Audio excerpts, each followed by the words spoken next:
Diddy is not getting out of jail today. Or, I don't know, is he ever going to get out?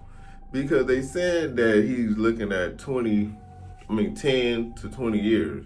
Because each one of the cases that he got carries a 10-year sentence. So, I don't know, man. Y'all think Diddy finna get out?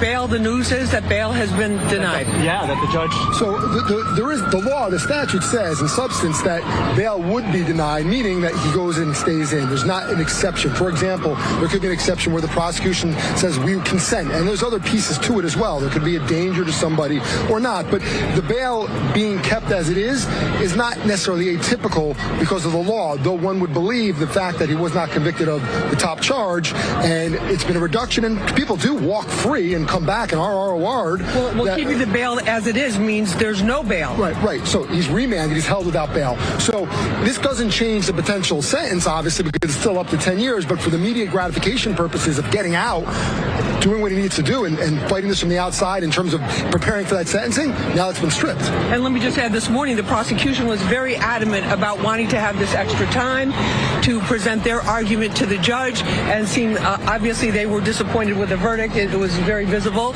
and very obvious, but they wanted to keep him behind bars, and they said, Your Honor, we need several hours to really get this whole argument together for you, and that's pretty stunning. But again, I think you have to go back to what the law is and what it allows for, and generally speaking, barring some exception, the Bail Reform Act says you're staying, you're not just getting released.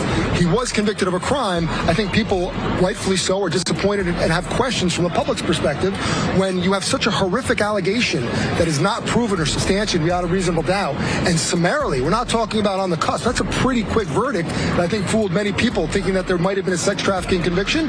He's walking scot-free in terms of any allegation of coercion, force, fraud, violence, but he's still in custody. Okay, so Jeremy, what about... Can we just ask Jeremy, was it a difficult decision for the judge legally?